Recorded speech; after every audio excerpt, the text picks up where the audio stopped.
Hi everyone, this is Ad and you are watching Infinite.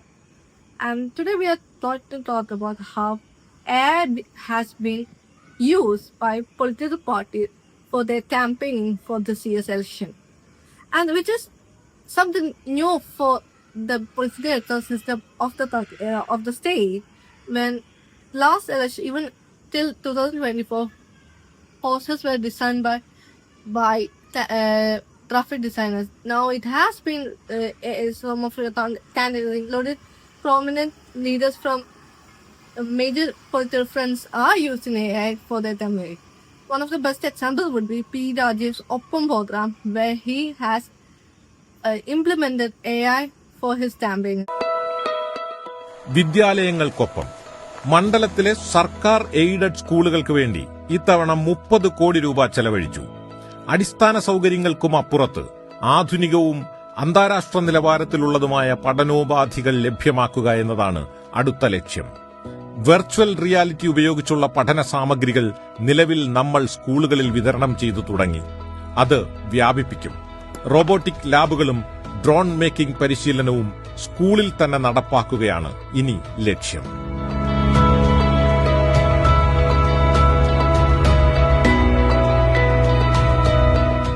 If you have seen your social media regarding political posts, you have noticed that a lot of the contents are AI generated.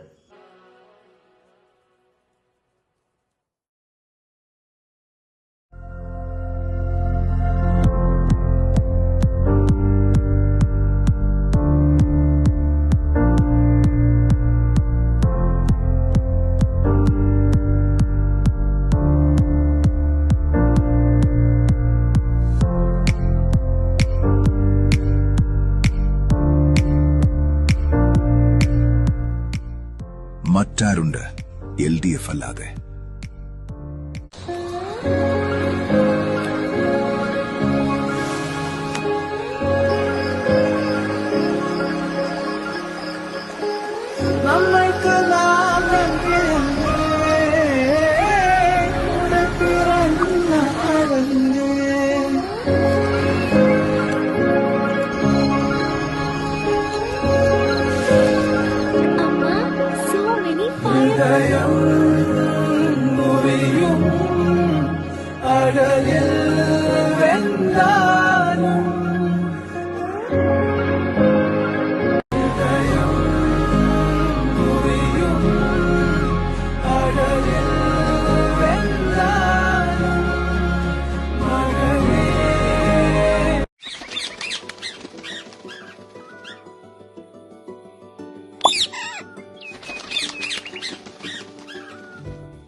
It's about the political parties adopting to the technology of the time, and and it's something new in regard to political campaigns, the way AI has been used.